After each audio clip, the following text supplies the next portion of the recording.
Hello, very beautiful community. I'm going to have a coffee with you in a special, gentle manner because we're going to be gentler than usual today on ourselves because there is so much going on. The topics we'll chat about together are tough.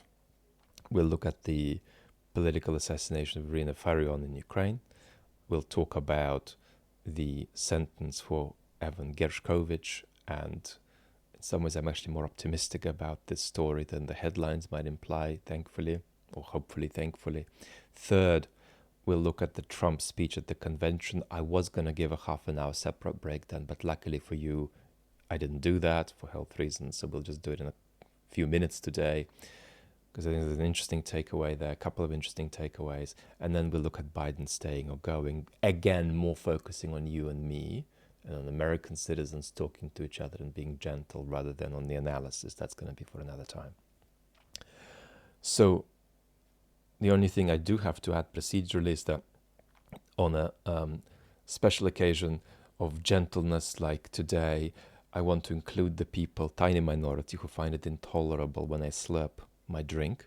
So I may slurp my electrolytes, but I will not take a single sip of my coffee during this conversation. I don't promise to stick to that because sometimes I need this to oxygenate my brain a bit for health needs, but I'll stick to it today in an offer of loving compliance with the frustrations I generate. So let's start. Farion. Now, where I want to land, obviously, in any chat about this, is what I think the Russian connection, Kremlin connection might be, and I'll talk about that in a second. And do I think that that's plausible? Yes, I do. So we will talk about that. But before we get there, outright condemnation of anything that might potentially look like political violence, domestically ordained or coming from Russia. And that condemnation has to be really, really additionally sacred in the case of Ukraine, because the Russian project is to undermine the functionality of Ukraine's governance. That's how Russia wants to take control over Ukraine, not territorially. The aspiration of control remains there, but it's now an aspiration of political control in the most realistic scenario. So there's something especially sacred about Ukraine preserving its governance over the next 5 years. And that is really, really, really precious. One of the reasons that Putin loves to ventilate the idea of a peace deal, something about which we recently made a video on the main channel, which flopped apocalyptically, is that one of Putin's thoughts is that engaging in peace negotiations and possibly stopping the war for a while may destabilize Ukraine internally, and that would be to his advantage. So that's not just a risk for Ukraine, it's a positive political aspiration in the Kremlin, so you've got to be very, very concerned about this issue of Ukraine's governance. Now, Farion was a political figure, was around 60. She also had a very big YouTube channel recently that she seemed to be regular on. And if we were to label her in our terms, we would probably call her a right populist, and we would add the words entrepreneurial or exclusionary or exploitative to that. She managed to get in trouble with the Azov battalion not long ago because she was criticizing, and I don't have any emotions about this because I'm not Ukrainian, but if I were, I would have emotions about this, strong emotions. She was criticizing boys and girls at the front and saying she felt they should face consequences if they're speaking Russian. Right? Outrageous to criticize them. Folks fighting at the front. She talked about her telling her grandson that, he can beat up kids of East Ukrainian refugees if they speak Russian. So the act of violence against her is utterly egregious and unacceptable, and she should have been allowed to continue with her activities in peace. But at the same time, if we were to place her on the political spectrum, she was a difficult political, unconstructive political actor, cumulatively, I would say. I don't want to legislate this point more, because the analysis I want to give you is really from the Kremlin perspective. We don't know what happened, and it doesn't have to be exclusively a home or a foreign concoction what happened. But if you ask me, Vlad, run the Russian story here, does that make sense? Does the Russian story make sense? And the answer is absolutely. The Russians have a list of, we're going to get you back. And what are they going to get back, and who and what for? For Mr. Tatarsky, for Ms. Daria Dugina. So they absolutely are in possession of a folder like that. Whether that played a role in this tragic incident or not, we don't know. But in principle, that folder is there, and that enterprise is entirely available to them. And beyond that folder, which is partly motivated by revenge, is a clear aspiration for anything that generates conflict in Ukraine. And again, the way they think about Ukraine's domestic political space is an exaggerated version of how they think of ours. You know, how they want to maximize things that already divide us. That's Russia's aspiration for Ukraine on steroids. So that makes absolute sense. And then another analytical element is that as we talk about the war spreading on Russian soil, one of the other forms of the spread of the war may be more political assassination. So I can't tie this analysis to the Farion case, I'm afraid. But it quite certainly fits together plausibly, in principle, whatever is true in this case. This is a sort of thing that Russians will be doing even if they have nothing to do with this. And I think that's probably enough. So what have we got next? We've got Evan Gershkovich. Two people really close in my life are in the sort of mainstream world of journalism. I'm not, but I, through them and through some other journalists in my life, deeply feel their collegiate solidarity. So it's very close to me, this feeling of being absolutely outraged with the buggers in the Kremlin for giving Evan this 16-year sentence. It's egregious and it's repulsive and it's worrying, but there is a but. And that is that only the second aspiration for the Russians there is to intimidate Western journalists. The first aspiration is that Evan for them is exchange goods. And in fact, Aaron can't be exchange goods unless he gets his conviction. And so the 16 years isn't about it being important for the Kremlin that they keep Evan in jail for a long time. It's rather about Evan, primarily, about Evan being important goods for the Russians, including important exchange goods. So paradoxically, the rapidity and outrageous severity of that hostage-taking event, this sentence, actually emphasizes his significance for the Russians as transactional goods, which they want to leverage in a mutually advantageous way. So that's the positive takeaway. And I think Mark Galeotti used a nice sentence about this, which I wrote down. Last line about this, Mark said, hostage taking as statecraft. So I think that's the optimistic side of what's going on. Now we turn to the Trump convention speech.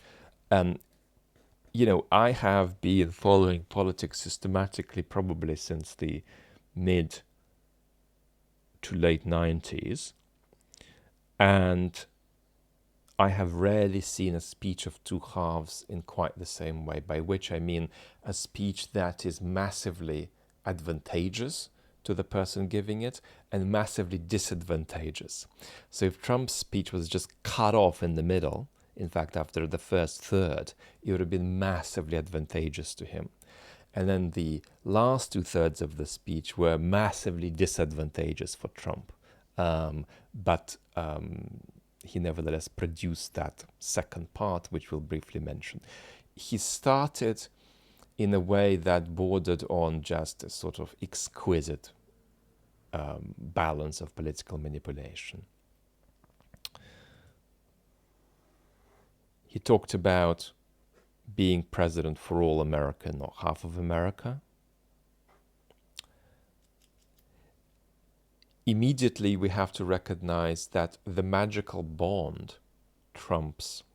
Now, don't forget that there's enormous illusion in the center of politics, too. So we're not talking about that now. But the magical bond between Trump and his followers gets deepened with an enormously symbolically powerful and optically powerful event like this. So the magical bond with him, which is about being committed to him without a picture of cause and effect in your mind, that's to say, you have no idea what Trump is going to do and how and when, but you still support him. So that magical support is deepened via an event like this, and Trump exploited this well. He said that you won't hear him describe the event again because it's so painful for him to talk about it. That's not true. Because of his narcissism, it's actually uncannily easy for him to talk about it. And he told the story in a very effective way, like a 5-year-old would. I was standing there, the audience looked big, the sky was blue, and that was actually very effective. Very effective use of religion. I felt safe, quote, because God's was on my side. He praised the Secret Service and the calm crowd. He said they didn't want to leave me. Kept emphasizing religion and said, yes, this was a providential moment when I rose. I wanted to let them know that I was okay. Now, if you've followed my analysis elsewhere, you know that I don't think that's true, that Trump rising is a much more contrived and simultaneously instinctive act of political manipulation that was far beyond the moment, far beyond the crowd.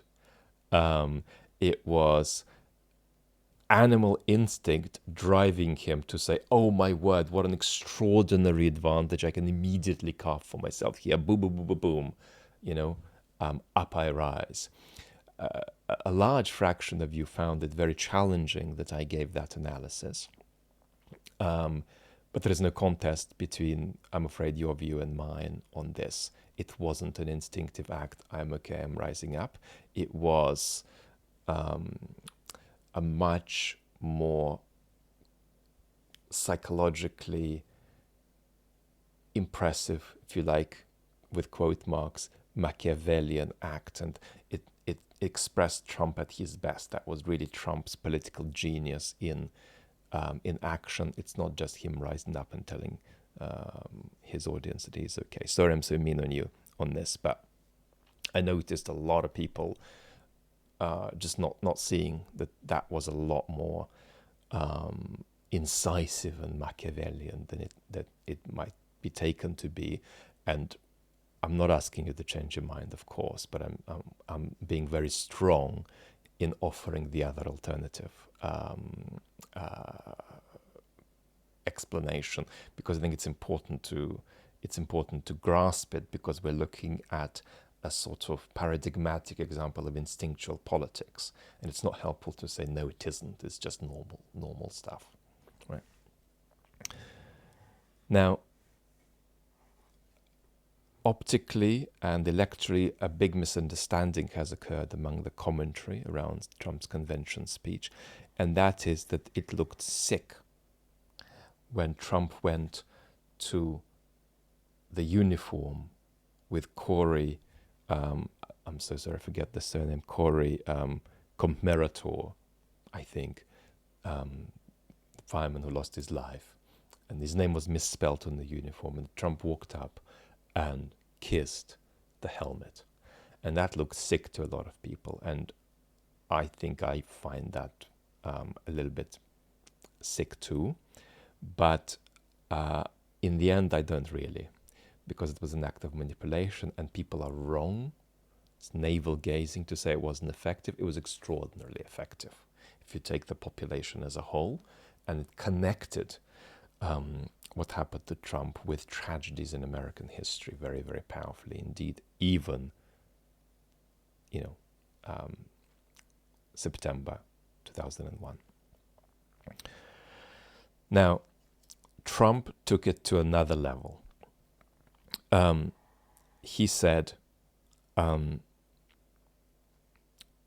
that you know how I'm a victim here. I'm also a victim in the prosecutions against me, and I'm also a victim because I'm accused of being an enemy of democracy by my opponents. Please stop these accusations. Please stop the persecution and prosecution because I'm a victim. So he very effectively linked what happened to him at that rally with the idea that he's in general being unfairly pursued. That was almost an 11 out of 10 performance from Trump until he got into the last two-thirds, when he became incredibly divisive, incredibly deceptive, and on top of being toxic, divisive, and endlessly deceptive, he was also uncharacteristically boring. And that could be an energy thing. It could be also a med thing. It could be a neurodiversity med thing, whatever. But it was unusual for Trump to not just be slow, but to be positively boring and toxic and divisive, and with all the things being trotted out again that absolutely contradicted the stuff he said at the beginning. So he again showed that lack of discipline, right? What would an Orban do? Orban would make the first third of the speech consistent all the way to the last third, and he would only say the divisive things if in the most calculated way they worked for him. So what's the single biggest takeaway for non-Trump supporters from that convention speech?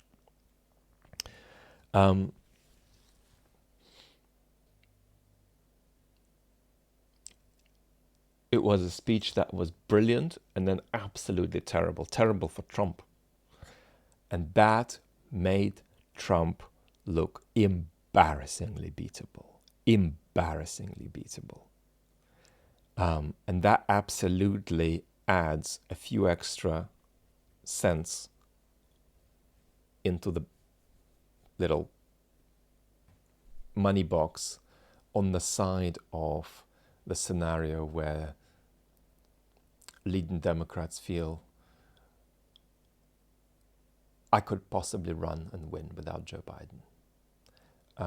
So that speech was encouraging of the Democratic Party to not be fatalistic. Fatalism has been extremely toxic here. The fatalism that says that Trump is not beatable, so therefore we might as well just keep Biden in there. So the speech allowed people with a tendency to question that fatalism, to question it more, and I was grateful that Ezra Klein said the same thing after. let's talk about Biden now. And here is, having actually been a little bit forceful with you, where I really want the gentleness to kick in. I won't hide my analysis, but I want to sort of state my analysis without explaining or justifying it, and then go on to why, whatever your analysis is, gentleness is so important. It is unfortunately my responsibility to say certain things. So it doesn't just mean that it's my responsibility to say that something is a problem when it isn't, or that something isn't a problem when people think that it is, whatever. It's also my responsibility to give perspective. You know, if somebody is presenting something and it becomes currency in our discourse as a very big problem, I think it's a very minor one. I need to emphasize that difference, even though I agree that that something is a problem. In the same way, when a problem is taken to be small or medium, but it's big, I need to be able to say that. And I know people are struggling when their newspapers or their content makers that they consume do that, but I have to, and you need to realize the inevitability of anybody who is ethically adequate as a public intellectual just doing that. Having said this, therefore, do I think we have, as things stand in the United States, a Shakespearean problem of somebody in the most counterproductive way for US democracy clinging to power, or a difficult decision that Joe has to make that really it could go either way and you don't know what's right? Which of the two is it closer to? And my important message, yes, is that it's much more like the Shakespearean situation. All the more Shakespearean because Joe is outside politics a good man, and certainly a man to whom I'm particularly drawn as far as his personality outside politics goes. Which means that the politics of what to do in practice has to be built from the starting point that Biden must go. And that starting point is absolutely clear because there are two important consequences to Joe's significant cognitive decline. And again, is Joe stuttering and is he just showing age and tiredness, or is there a significant challenge there that is incompatible with holding political power, especially in the middle of a crisis of trust? Which of the two is it? It's clearly the second. And I want to take time to be gentle on you if you don't see that. But it's clearly the second. I've done a small video about it. I might do a bigger video about it because I'm uniquely qualified to talk about politics and cognitive decline in one go, given my health history. Now, in fact, I'm bizarrely qualified, so I probably will do more on this. So therefore, you have to build the practical story from the starting point that Joe can't go. The cognitive decline has two consequences. A, that Biden is in an unwinnable position. In real terms, of course he can win, but he is in real terms in an unwinnable position. That's to say, again, is this a 50-50 race, or is this a situation where only a very big transformational contingency changes this? And I think it's closer to that second part. In other words, of course Joe can win, but if I were to be asked to give sort of advice about realistically how this should be seen by the relevant practical actors involved, Joe's losing. Joe's walking the country into catastrophe. If you think that Trump's a catastrophe, I don't. I think he's a semi-catastrophe. That's to say that U.S. democracy has enormous resilience to, endure this, even though it'll take a lot of damage. Now, and the outcome is not certain, but I think that's that he's a sort of a semi-existential democratic threat. But anyway, so that's the position. So it's looking very bad for Biden, and you need to start from the point that this is a losing candidate, right? That's one consequence of the cognitive decline situation. But the other is that while Trump is an existential threat, it would be inordinately damaging for US democracy to have Biden in power, right? That's what's not spoken about enough. The asphyxiatingly toxic damage that isn't needless of a second Biden term. It's not as damaging as a Trump term, but it could do so much damage and generate more destructive Trumps in the future. Because even if Biden is right that at the level of practical politics, behind the scenes, he's still functional. And Biden is right that he's been one of the most practically efficacious political leaders in the Western world in the last few years. He has got things done better than most world leaders in the last few years, despite the progressing nature of the cognitive decline. Biden probably is highly confident that he'll be just as effective for another year. Can he be confident about 2 years, 3 years, 4 years? I don't know. But even for that year, during which Biden will be practically efficacious, the communicative nature of the job, not just speaking to the public, but speaking to world leaders, that requires something that Joe doesn't have. So not just that he's in a losing position because of the cognitive decline, but he is in a position where, while being an actor who wants to protect rather than break US institutions, he'd do a lot of damage to US institutions in virtue of putting himself in that position.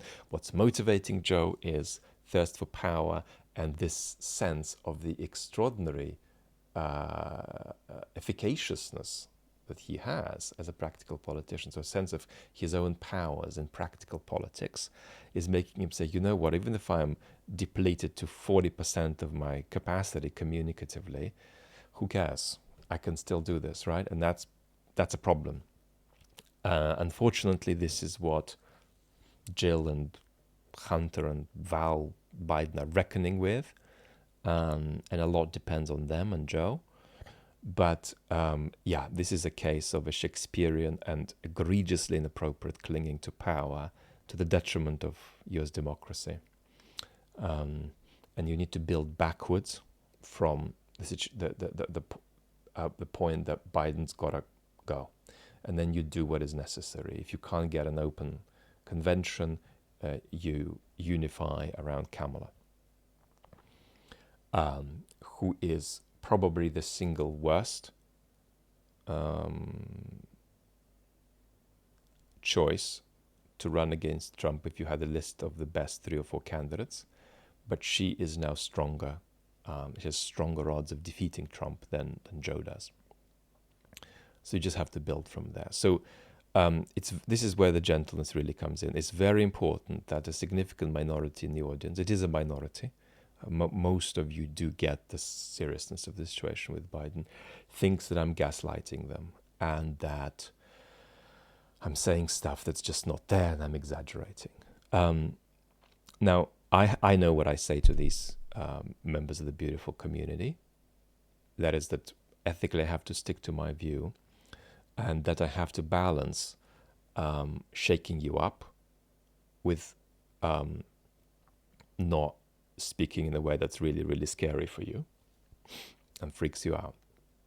But what I want to say is how important it is to be gentle on people who are saying, you know what, you're telling me you're seeing something, I don't see it. Why is it so important? Well, number one, it's just anyway important for people to be gentle on each other, for you to be gentle on yourself, for you to be gentle on the part of you that doesn't want to be gentle with yourself, and so on. But it's also important to understand that people have many sides. There's one issue somebody's not seeing when they're seeing others. And maybe they are seeing others when you're not seeing them well. We have, even in our experience as civic beings, as citizens, as political animals, strengths and weaknesses. don't think that just because somebody might have a weakness in some respect, they don't have strengths in others. There are also people who simply have extraordinary strengths outside politics. So don't snap on people for being useless just because you're seeing something, but they're saying, I don't see it, and maybe you're gaslighting me. I know it's tempting to say, come on, wake up. That's okay to say it, but I recommend, if I may be indulged by you in this kind of 50-50 approach, for every time you tell somebody you're interacting with, come on, see it, wake up, please also show gentleness and say, yeah, I respect that I'm saying I'm seeing something and you're not seeing it, and I understand that, and understand that you want the best for your country. So,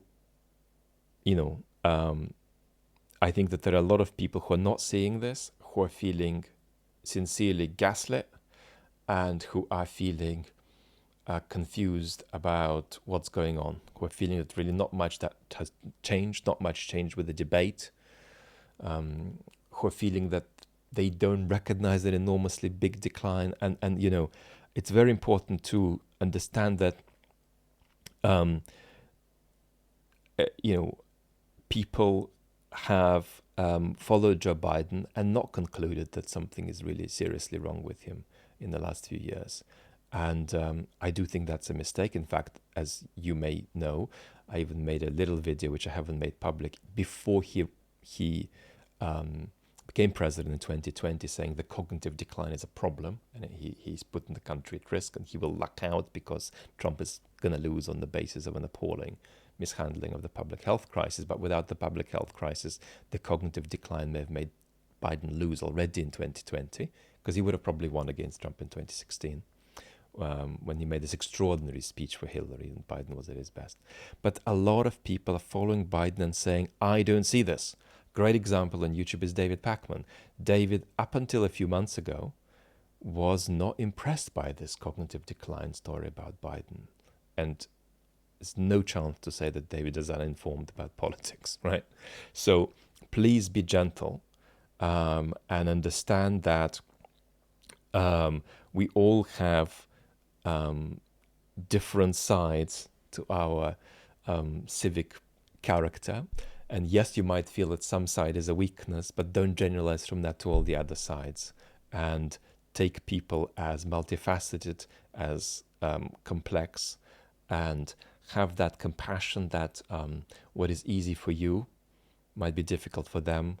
And often it'll be true that what is easy for them might be difficult for you. That's a very, very important thing, that our culture is catastrophic at understanding, right? That just because you can spot something easily, that might be difficult for somebody else. And they might be able to do something that's easy for them but hard for you. For goodness sake, do not generalize from the fact that you can do something easily to the fact that it's easy for everybody to do it. Because if you do that, you're going to kind of be at risk, unless you're superhuman, of embarrassing yourself. Because there are going to be things that are tough for you that are easy for others. I have just given you virtually verbal porridge, but the spirit of it is that be gentle and appeal to the multifacetedness of fellow citizens, and don't put them in the box because you feel there's a particular thing that they should be seeing that they're not. Thank you so much for indulging me with all of this. I'm hugely grateful about this, and I actually know that for some of the parts of this chat I wasn't gentle. So there's a lovely sort of demonstration of self-refutation and contradiction there too, and I'm grateful for you tolerating it. Thank you so much. Lots of love.